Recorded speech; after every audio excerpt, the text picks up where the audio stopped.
오늘은 풍랑 속의 예수님 이라는 제목으로 말씀 증거할 때 많은 은혜를 받으시기 바랍니다. 우리 지난 시간 말씀이 이제 오병이어의 표적에 대한 말씀으로 이제 많은 사람들이 그 예수님의 소문을 듣고 모여들게 되겠죠. 그래서 이제 물고기 2마리와 떡 5개로 5,000명 이상이 먹고도 남았다라고 했으니 이 놀라운 소문이 이제 막 주변에 퍼지지 않겠습니까? 그러면 이제 그 이후에 얼마나 더 많은 사람들이 예수님께 모여들었겠습니까? 근데 예수님은 항상 그럴 때마다 무리를 피하셨더라는 거예요.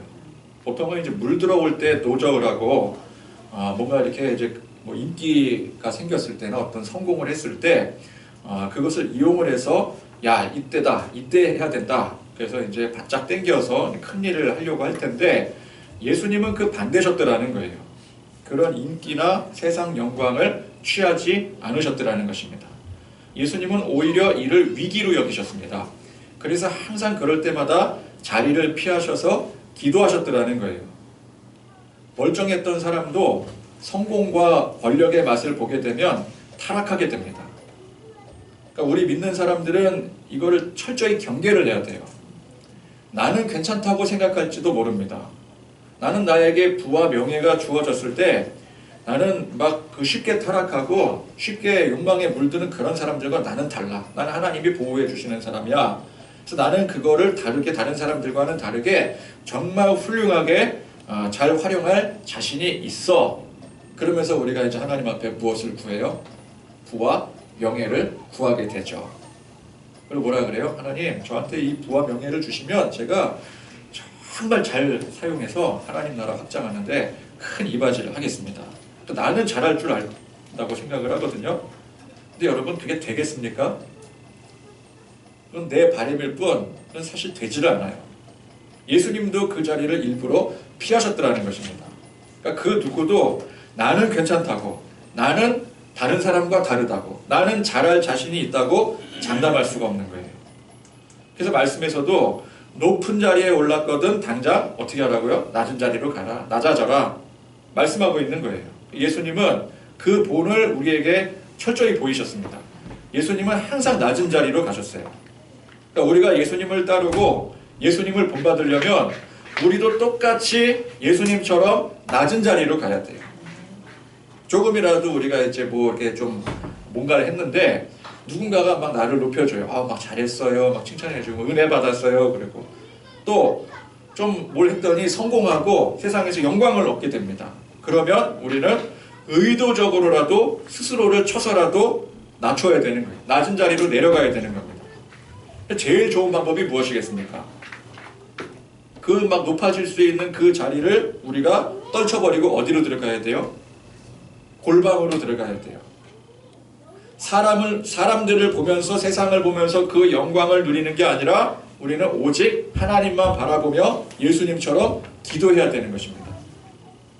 그래서 22절에서 23절에 즉시 제자들을 재촉하사 자기가 무리를 보내는 동안 이 배를 타고 앞서 건너편으로 가게 하시고 무리를 보내신 후에 기도하러 따로 산에 올라가시니라.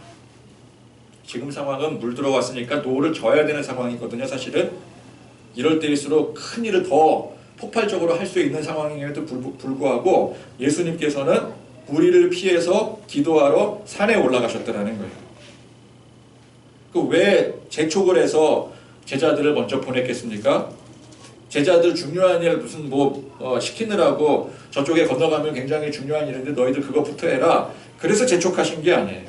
사람들에게 둘러싸여 높임을 받고 영광을 얻는 그 자리에서 빨리 벗어나려고 재촉하신 거예요. 빨리 낮아지려고. 이해가 되십니까? 그래서 보낸 거예요.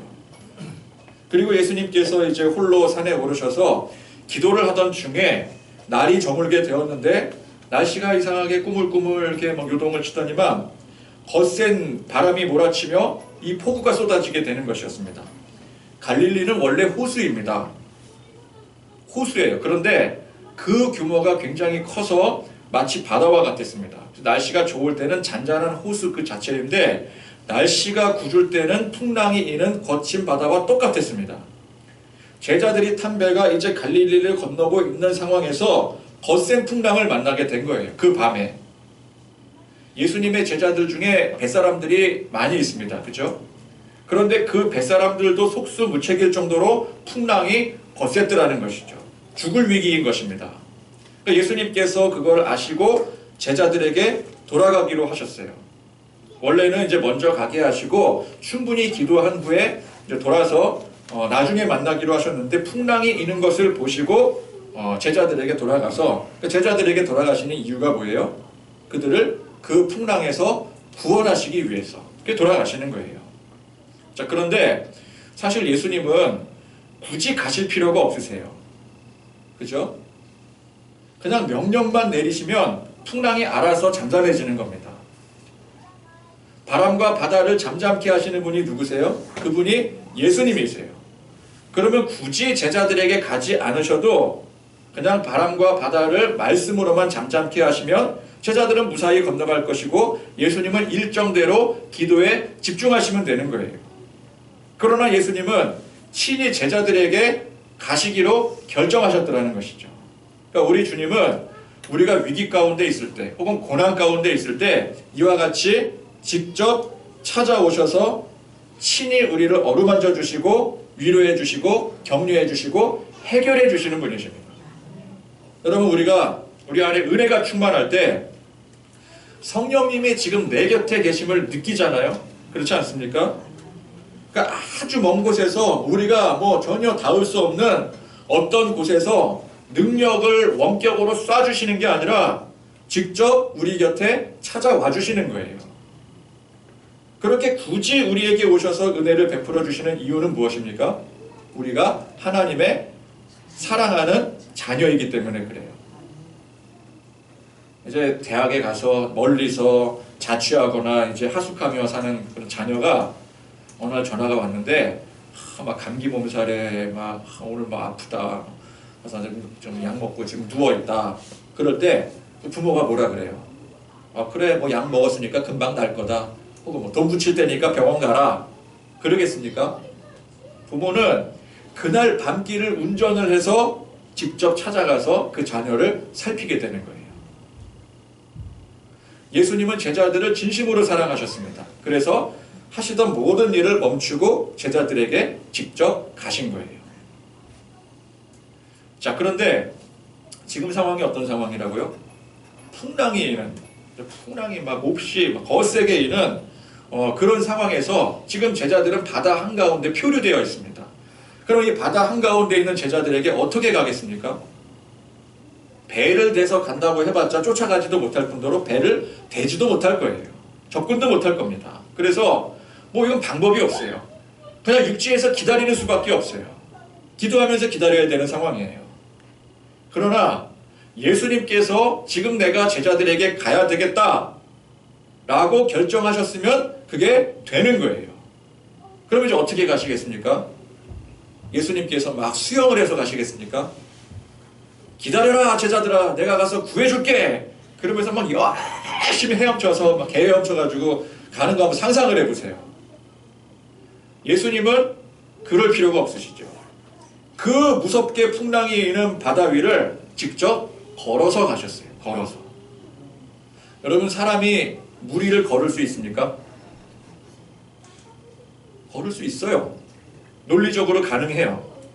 그리고 그 방법은 아주 간단합니다.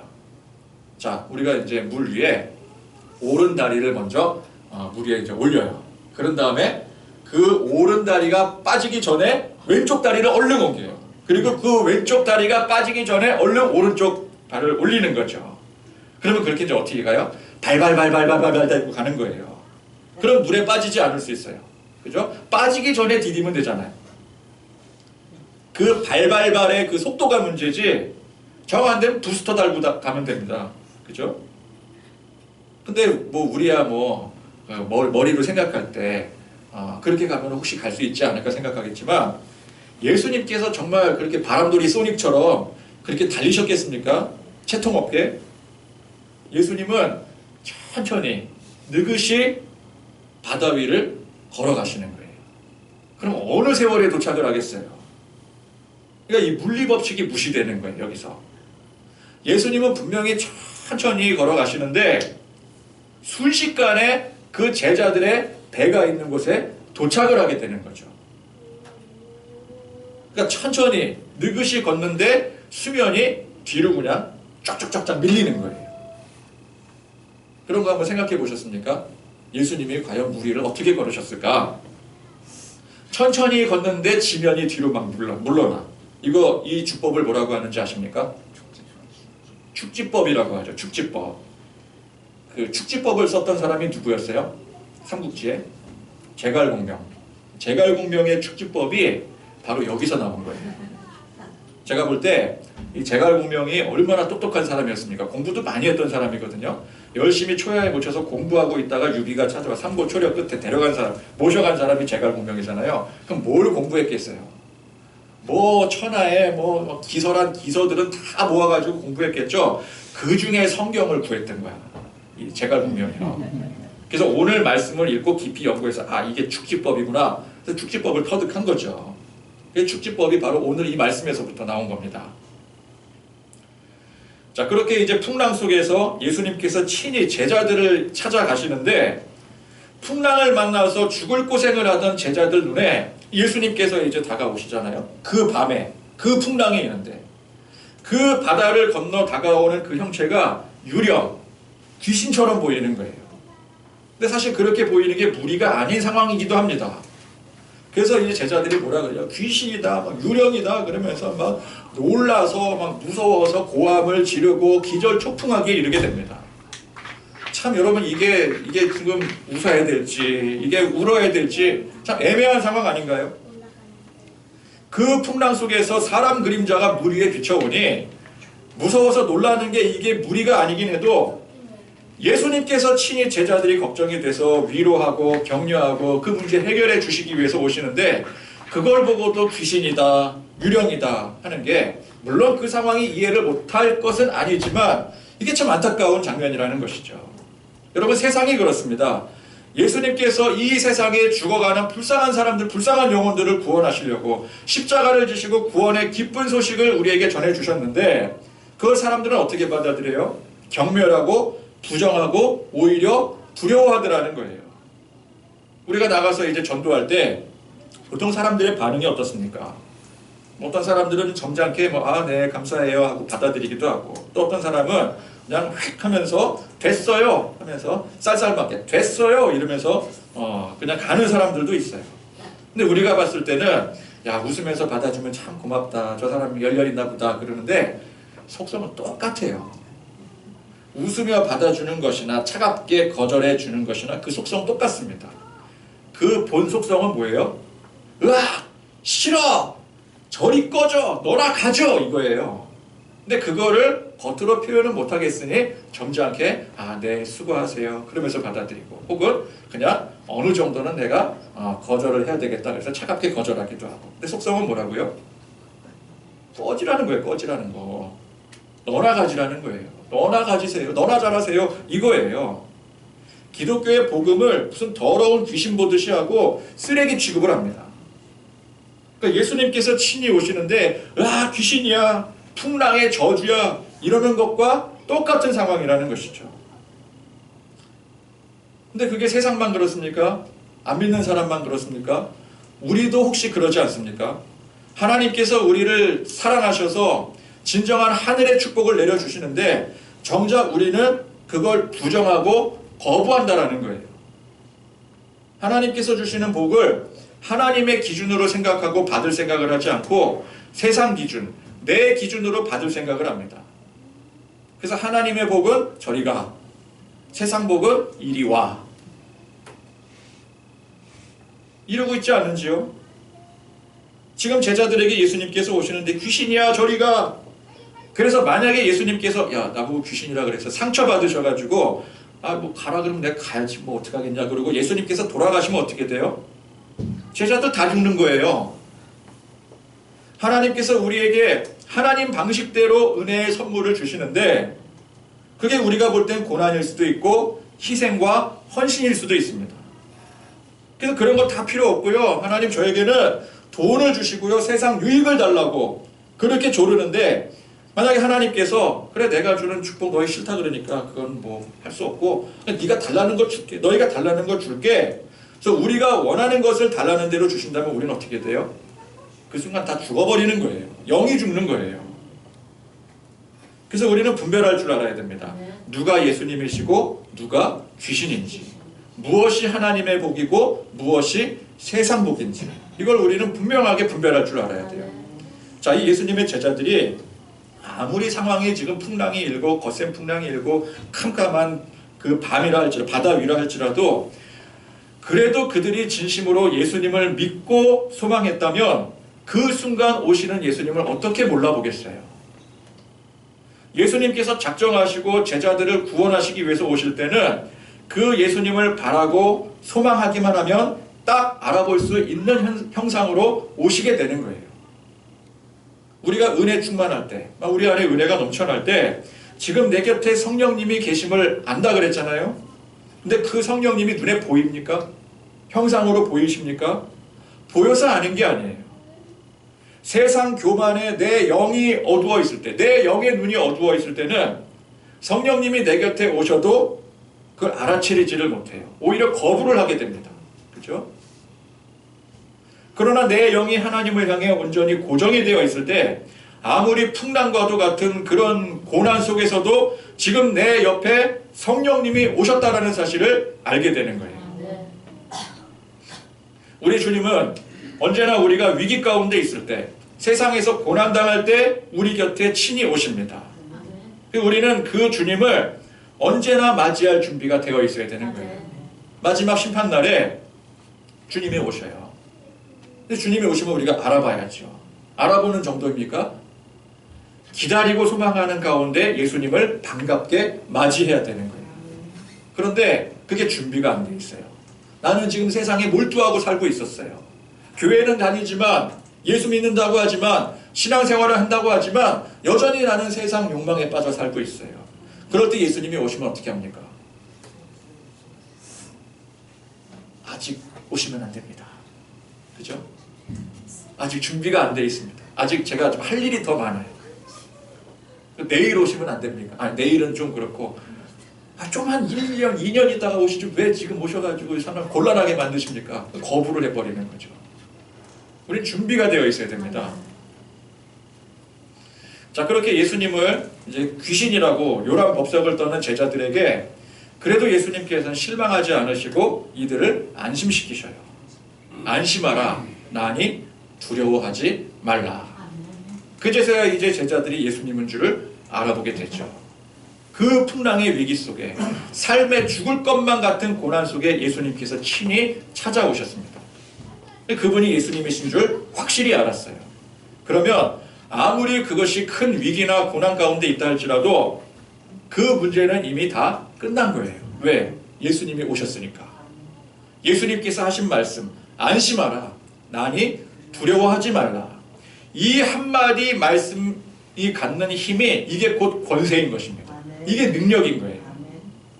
세상 그 누구도 이 말 한마디로 위로하고 어떤 문제건 해결할 수 없습니다. 근데 이런 말로 이제 호언장담하는 사람들 종종 있죠. 내가 다 해결할 수 있어. 내가 있잖아. 그러나 그런 말에는 위엄이 없어요. 권세가 없어요. 그런 능력이 되지를 않아요. 오직 우리 예수님만이 이 말씀에 능력이 있고 권세가 서게 되는 것입니다. 우리가 어떤 상황, 어떤 환경, 어떤 고난과 위기 가운데 있더라도 내 곁에 임하시는 성령님, 우리 주님의 음성에 귀를 기울일 때 우리 주님은 항상 이 말씀을 내게 주시는 거예요. 어떤 말씀이라고요? 안심하라. 나니 두려워하지 말라. 항상 어느 때건 오늘 주님께서 우리에게 말씀하시는 이 음성을 듣고 진정 위로받고 축복받으시는 저와 여러분들이 되시기를 바랍니다. 아멘. 자, 이제 베드로는 수제자 아닙니까? 항상 먼저 나서는 사람이잖아요. 예수님인 줄 딱 알아보고 예수님께 달려나가요. 참 대단한 사람이죠.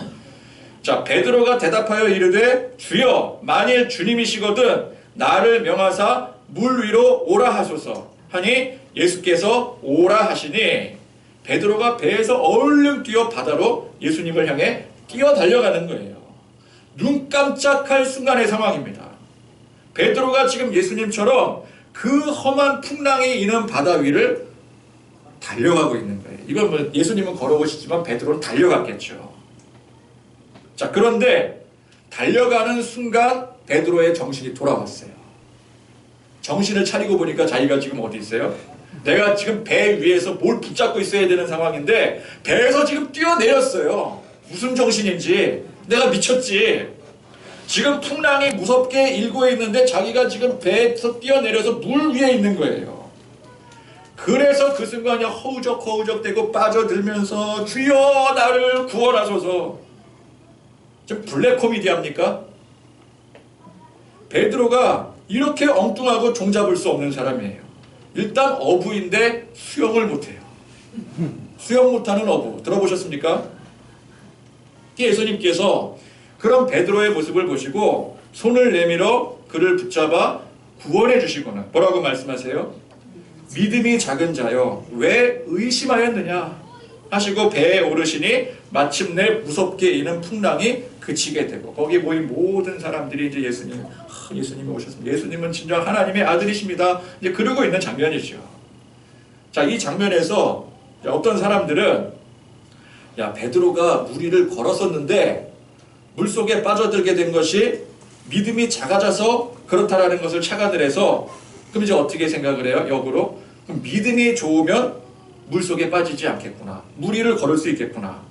그래서 무리를 걷는 이 믿음을 실천을 하겠다고 막 열심히 기도하고 막 금식하고 막 믿음을 굳건히 하고 막 준비를 합니다. 그리고 뭐라 그래요? 나도 이제 드디어 무리를 걷는 이 믿음을 베드로처럼 실현할 수 있다. 난 조금 더 의심하지 않으리라. 그리고 기합을 이제 단단히 하고 막 주여 외치고 무리를 걷겠다고 도전을 하니 그게 되겠습니까? 아까 제가 말씀드린 것처럼 발바닥에 개발에 땀나듯이 발발발발 대고 가면은 건널 수 있을지 모르겠지만 기도해서 건널 수 있는 건 아니거든요. 물에 빠져드니까 어떻게 해요? 실망을 하게 되죠. 그래도 뭐라 그래요? 아직 내 믿음이 그 정도까지 도달하지 못하였구나. 그래서 다시 산속에 기도원에 들어가서 믿음 수련하고 언젠가 다시 무리를 걷겠다. 자, 이 말씀에서 믿음이 작은 자요. 이게 그런 의미가 아닌 거죠. 물 위를 믿음으로 도전해서 걸으라는 내용이 아니에요. 물 위를 걷고 못 걷고 이게 중요한 게 아닙니다. 자, 베드로에게 중요한 건 뭐예요? 물 위를 걸은 게 중요한 거예요? 예수님을 바라본 게 중요한 거예요? 예수님을 바라본 게 이게 중요한 거예요. 예수님께 집중하니 풍랑의 상황, 그 바다의 상황, 배의 상황 등등 그런 환경이 그 순간 눈에 들어오지 않는 거예요. 이게 믿음입니다. 행위로 나타난 게 그게 믿음이 아니에요. 우리가 하나님을 믿을 때 그 하나님을 온전히 믿을 때 하나님 외에 그 다른 어떤 것도 눈에 들어오지 않는 그 세상, 부귀, 영화, 내 문제 모든 것들이 눈에 들어오지 않게 돼요. 오직 전능하신 하나님만 바라보게 돼요. 그런데 내가 하나님도 믿지만 다른 사람도 믿고 다른 좋은 상황도 의지하고 그런 게 아니라는 거예요. 오직 하나님만, 오직 주님만 향하는 게 시선이 고정이 되는 이게 믿음입니다. 자, 그런데 왜 그 순간 다시 물속에 빠져들었습니까? 예수님을 향한 그 집중이 흐트러졌기 때문에 그래요. 오직 예수님만, 오직 하나님만 바라보고 믿음으로 나가는 중에 다시 뭐가 눈에 들어와요? 환경이 눈에 들어오죠. 현재 문제의 상황이 다시 각인이 되어지죠. 사람들이 수군거림이 들립니다. 평가가 생각이 나요. 체면이 생각이 나요. 이런 것들이 눈에 다시 들어오게 되는 거예요. 오직 하나님만 믿어야 된다고 했는데 만약에 안 되면 어떡하지? 걱정이 되고요. 야, 그래도 지금 당장 이거 뭐 현실에 지금 직면해 있는 이 돈 문제 이것부터 해결해야 되는데 이 문제만큼은 어떻게 해서든지 사람의 도움을 뭐 요구하든 뭐든 간에 이것부터 일단은 해결하고 그 다음에 기도하자. 아무리 믿는다고 하지만 어떻게 이렇게 문제가 큰데 걱정하고 근심하지 않을 수 있겠어. 이렇게 주님을 향한 집중이 흐트러지게 되니까 어떻게 된다고요? 다시 물속에 빠져들게 되는 거예요. 무리를 걷는 게 중요한 게 아닙니다. 오직 예수님만 바라며 예수님만 믿고 전진해 나가는 게 중요한 거예요. 우리가 오직 주님만 바라보면 모든 의심이 사라지게 돼 있어요. 여러분 주님이 계시는데 풍랑이 일건 죽을 위기에 있건 그게 무슨 상관이 있겠어요? 주님이 우리 곁에 계시는데. 이제 다른 말씀 상황에서 다른 장면인데 똑같이 풍랑이 있는 장면입니다. 근데 이 장면에서는 예수님께서 배 안에서 깊숙한 곳에서 주무시고 계세요. 자, 지금과 똑같은 이 풍랑의 상황에서 배가 박살나기 직전이에요. 죽을 위기예요. 그런데 그 배에 누가 계세요? 예수님이 계세요. 예수님 뭐하고 계셔요? 주무시고 계세요. 글쎄. 그러면 아무리 배가 뒤집히고 죽을 상황이라고 해도 예수님이 계시니까 괜찮은 거예요. 예수님이 주무시는 예수님이 주무시는 배가 박살이 나겠어요? 뒤집어지겠어요? 예수님이 계시는데? 그럼 예수님은 어떻게 그런 상황에 주무실 수 있습니까? 너무 피곤해서요? 그런 상황이나 환경이 예수님께는 아무런 문제가 되지 않기 때문에 편히 주무실 수가 있는 거예요. 그러니까 우리가 어떤 문제를 해결해야 될 때는 우리는 편히 잠을 잘 수가 없습니다. 그러나 우리 삶 가운데 주님께서 언제나 함께 하심을 믿는다면 그런 절망적인 폭풍우의 상황에서도 예수님처럼 편히 잘 수가 있는 거예요. 여러분, 양이 얼마나 약한 동물입니까? 양은 스스로를 보호할 수 없을 정도로 약한 동물이에요. 그런데 여러분, 양 목장에 양이 잠을 잘 때 양은요 아무 걱정 없이 편안하게 잠을 자요. 어떻게 그럴 수 있습니까? 양을 보호해줄 목자가 있기 때문에 그래요. 근데 여러분, 야생에 사슴이나 노루나 토끼나 이런 초식동물들은 절대 잠을 편하게 잘 수 없어요. 길게 못 자요. 토끼 눈이 왜 빨간 줄 아세요? 잠을 편하게 잘 수가 없어서 항상 뜬 눈으로 밤을 지새기 때문에 눈이 빨갈 수밖에 없는 거예요. 오늘 이상한 얘기 많이 생겼죠? 무리를 걸을 수 있다고 하질 않나, 토끼 눈이 빨간 이유를 이상하게 설명하질 않나. 우리는 목자 대신 예수님을 바라봐야 됩니다. 양이 목자만 바라보고 따라야지 한눈을 파는 순간 어떻게 돼요? 양은 그냥 죽게 되어 있어요. 우리는 언제나 우리를 지켜 보호하시는 우리 주님만 바라보며 주님만 믿고 의지해야 됩니다. 그렇지 못하고 우리가 세상에 한눈을 조금이라도 파는 순간, 조금이라도 의심이 드는 순간 오늘 베드로처럼 풍랑 속에 빠져들어 죽고 말게 되는 거예요. 오늘 이 말씀에 먼저 우리는 예수님처럼 항상 낮은 자세, 그렇죠? 조금이라도 내가 좀 높아질 것 같다 싶으면 항상 낮은 자세로, 교만을 버리고 겸손의 자세로 오직 하나님께, 그래서 낮은 위치에서 세상 영광에 취하지 않고 굳건한 믿음으로써 어떤 위기와 어떤 역경과 고난 속에서도 항상 믿음으로 승리하시는 그런 저와 여러분들이 되실 수 있기를 간절히 축원드립니다. 찬송 부르시겠습니다.